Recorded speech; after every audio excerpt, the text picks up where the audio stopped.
think, like a lot of people, I have watched this first episode of Doctor Who countless of times. There's something about An Unearthly Child that just kind of, it doesn't surprise me that a lot of people were kind of drawn to this show when it came out. Obviously the Daleks kind of solidified that, but this first episode really is just like something different, you know. It's really impressive how they all got it together. I mean, I think if you haven't watched An Adventure in Space and Time, then you need to watch that straight away, because like it shows how much effort was put into this show and how it might have not been what we now know it as. But either way, this first episode is fantastic. I don't know whether I can say the same for the other 3 episodes of this serial, but here it is. I mean, to start off a show with this just like long shot onto the TARDIS and whatever, it's just, I mean, they really did go for it, didn't they?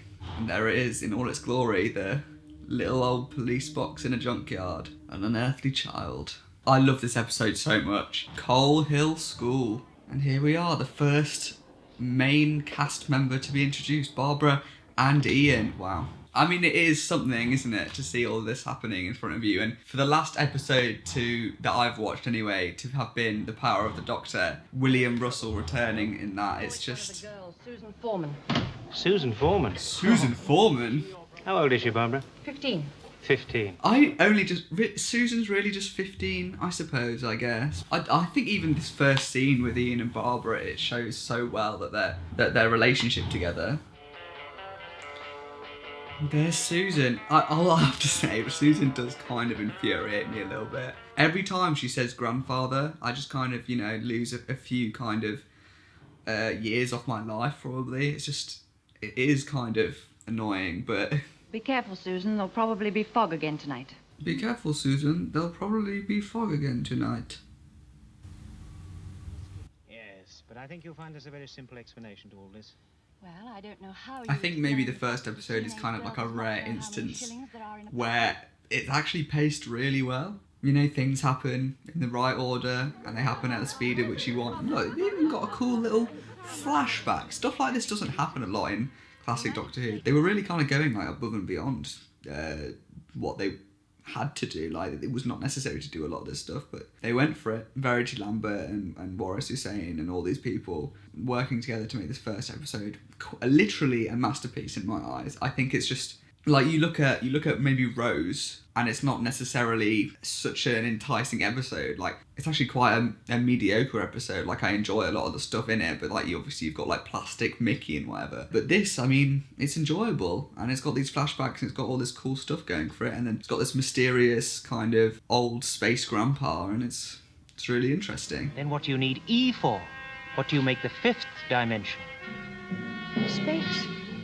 I never actually understood that, because surely space is the 3D, or is like the time vortex a different dimension, which is pure space? I don't really understand. I feel frightened. As if we were about to interfere in something that is best left alone. Oh, Jacqueline, you have no idea what's about to happen. I read the novelisation of this not too long ago, actually, so I'm actually interested to see what the differences are going to be, because again, like, obviously I haven't really seen the other 3 episodes as much as this first one. Feel it, you feel it? It's a faint vibration. And here he is, the man of the hour, Doctor Who. Came from in here. You imagined it? I certainly did not imagine it. Young man. They really do bounce off each other really well. I always thought that the Doctor and Ian kind of have a really interesting relationship. Insulting. There's only one way in and out of this yard. I should be here when you get back. He really took this fucking role by the balls. Like, he grabbed it and he was like, this is mine now. Oh, slipped in, and then there's the TARDIS. Seeing, like, everything that went wrong and stuff, like with the doors and whatever, and William Hartnell himself, like, it really stresses me out watching that. Even like the set decorations and whatever, they really didn't do that later on. Like, but the first Doctor's TARDIS has all these like little things that are really kind of unique to him, whereas, you know, you just kind of had the plain old white TARDIS later on. It's a damn job, but I think it'll serve. To be fair, he actually kind of like smoothed off that little drop of the scarf quite well. You say you can't fit an enormous building into one of your smaller sitting rooms. No. But you've discovered television, haven't you? Even the script, yeah, the script is just really smart. Like, A thing that looks like a police box standing in a junkyard. It can can move anywhere in time and space. Children of my civilization would be insulted. Your civilization? Yes. my civilization. Which is it? Which is it? I can't remember where I saw this, but it was like, you know, like one of the earlier scripts was like he would literally like kill Ian and Barbara, wasn't it? Or something like that. Not in this story, I don't think, but like towards the end he was just going to kill Ian and Barbara because they couldn't know. This is like obviously like the more cunning kind of side of the Doctor, because obviously he starts to warm towards having like friends on board the TARDIS eventually, but this is like not even the Doctor at this point. He's like a different person. The first flight of the TARDIS in this show. Why did he faint? Like, did he faint or collapse? Is it explained? I'm not too sure. Like, he for real just goes and lays on the floor a little bit. But this is really cool, the way it, like, kind of disappears into the darkness, and then you get the fucking title sequence again, which basically shows that it is the time vortex. I've tried doing the similar effects before with the kind of camera looking into its own monitor thing, and I found it really difficult actually. So really impressive stuff that they managed to do with the technology in the 60s. And here we are on a distant. That looks like a painting of some sort or something like that. It probably was some kind of just sheet. That backdrop is obviously just a massive sheet, isn't it? Next episode, The Cave of Skulls. What a start, really. What a start to an iconic TV show. Doctor Who, William Hartnell, Ian Chesterton, William Russell, Barbara Wright, Jacqueline Hill, Susan Foreman, Carol Ann Ford. I mean, I'll just let this roll. Title music by Ron Grainer with the BBC Radiophonic Workshop. Incidental music by Norman Kay. Story editor David Whittaker. All these amazing people who worked on this. Designer Peter Brakacki. Associate producer Mervyn Pinfield. I mean, honestly, without some of these people, we wouldn't get what we wanted. And Verity Lambert, and directed by Waris Hussein. But now, we must move on to the next parts. I remember a long time ago I tried going through all of Doctor Who, and I did go through all of John Pertwee and most of Tom Baker, and a lot, or at least I tried to do a lot of William Hartnell and Patrick Troughton, but it was at this point where I had like 2-3 DVDs of both of them, and basically no way to get them without spending money, and BritBox wasn't a thing, and it just was quite difficult. But I did watch all of this, and I did watch basically most of series 1, but I just got kind of bored, and I think that was just kind of my boring kind of young mind who wasn't kind of willing to watch this stuff. But I'm having another go at it now, and I'm looking at it in a new light. Here they are making some fire. That kid kind of looks like Carol Ann Ford.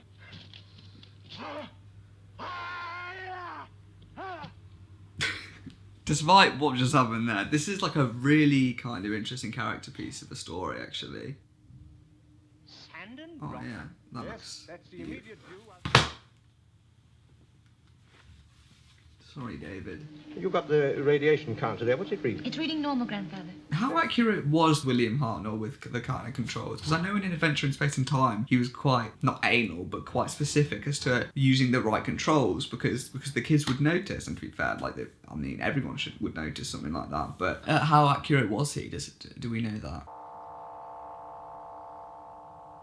I genuinely, as a child, I couldn't understand how the doors work. I still don't understand how the doors work. Can someone please explain it to me? Everyone knows what I'm saying here. How does the door open like that, but on the other side it's a police box? How does it work? And literally, you can see Barbara just stepped outside of it. You can see their shadows interacting with everything.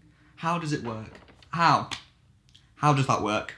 Even these sets are quite good. They were shoved in a little ass studio in the back end of Beyond, and they managed to pull it together with like the TARDIS on one half and then the sets on the other, or something like that. These characters are like, they're really believable, like even if you can tell like how small these sets are, like you believe these characters and what they're thinking. I really struggle for the most part with any Doctor Who stories that are longer than 4 parts. Like 4 parts seems to be like a perfect amount for me. I mean, I do think sometimes even 4 parts for some stories goes on for a bit too long. Like, I'm one of those people who want to watch something in one go, so I struggle to split things apart. I can't see him. I can't find Calm down, Susan. Oh God, this is genuinely where Susan gets a bit irritating to me. I will have to spill some blood and make people bow to me. These kind of like the cave and stuff, I think I remember on my first watch I found quite boring, but some of these characters are actually quite interesting. I cannot for the life of me say what the name of some of these characters are. I know Cal, even reading the book and them saying it all the time, I could not tell who was who. Tomorrow, I kill many bears. You all have warmth. Tomorrow I kill many bears. Make fire! Make fire! When Orb gives fire back to the sky, let him look down on them. Then. Okay, I get the point, guys. Can we kind of roll it along a bit? Old men never like new things to happen. That is always relevant. She kind of creeps me out. High key. Oh, cool. Well, on to part 3, I guess. If you've made it this far already in the video, then please go down and let me know whether you want me to do any more of these. I guess I'll probably do it in order. That makes the most sense.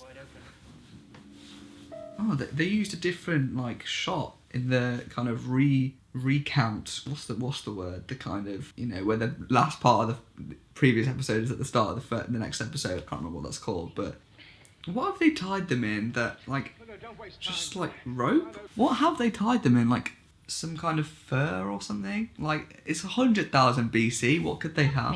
Fear makes companions of all of us. Fear is with all of us and always will be. Fear makes companions of all of us. I never even realised that was a callback in Listen. I never even realised that was a callback, but cool. If you will go away and not make fire. Go away. So she sounds like Edna Mode. Oh my God, his face. Oh yeah, that looks really heavy. Oh no. Does he kill the old mother? Oh my God. Well, that was a really cool shot actually, to kind of like hide it. We can't stop here. Just a moment. Did he say just a mo? Out of the cave. Oh damn, they're about to kill? Understand that I won't follow your orders blindly. If there were only 2 of us, you could find your own way back to the ship. I love this stubbornness between both of them. They're like really similar in a lot of ways, so it looks like to me that the book is really like quite faithful to the story at the moment. Like basically everything that I remember happening is happening. But then again, I have quite possibly the worst memory on this planet. I can't even tell what it is. What is it? Is it a boar? Looks quite good though. I don't want to see it again.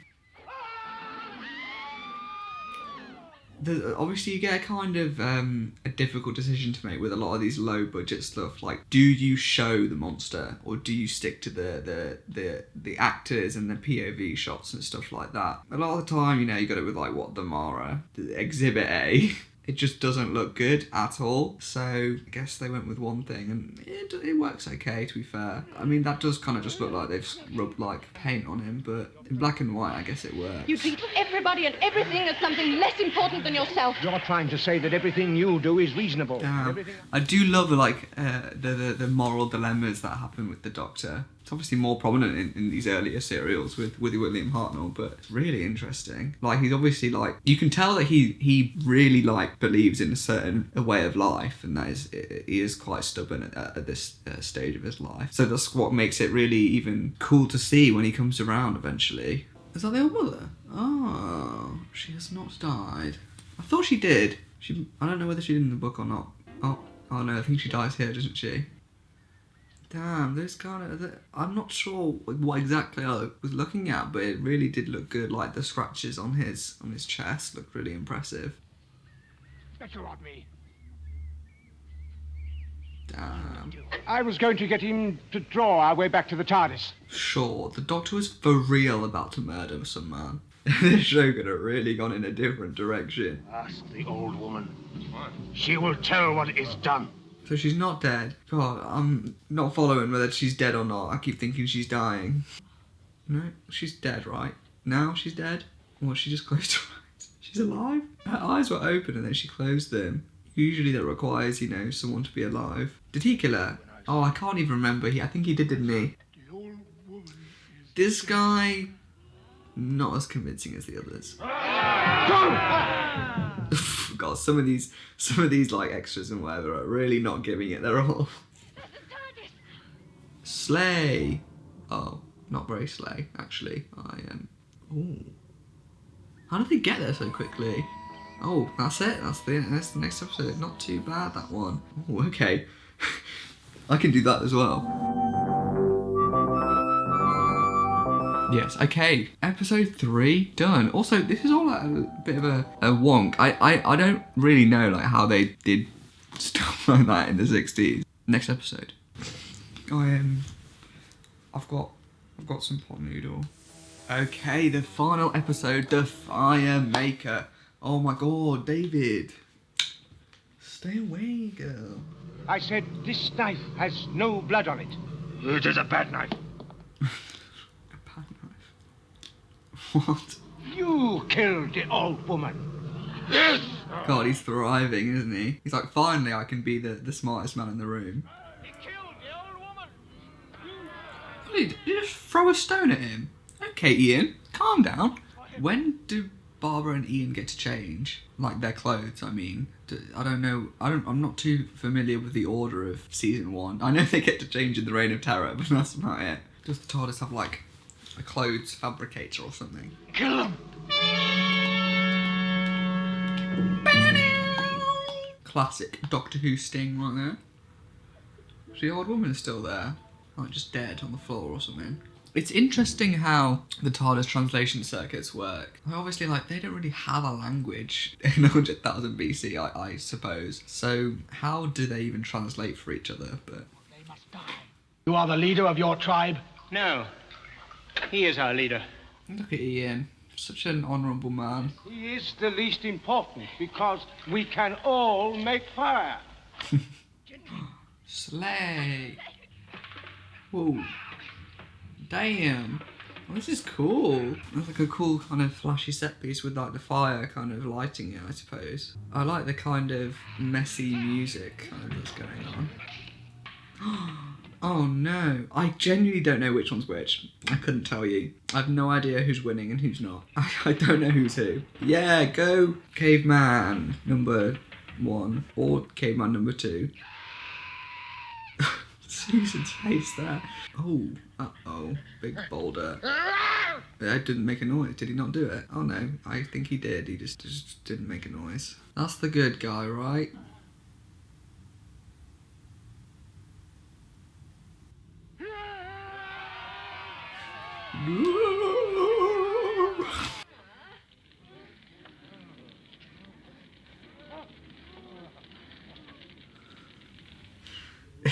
That's such a funny shot. What's Susan doing?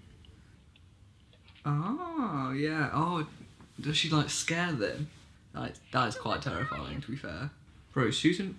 That's not. It's just weird though, because obviously it's like for real. Like, it's like a human skull. Like Susan was terrified earlier. She just picked that up, put it on Dodge. What is going on? Oh, for some reason I thought they were like holding it, like, and they were like hiding, and they were like making them alive for some reason. How did they sneak out? I'm sorry, how? What are these shots? Oh god, I can't do it with these shots. They look so bad.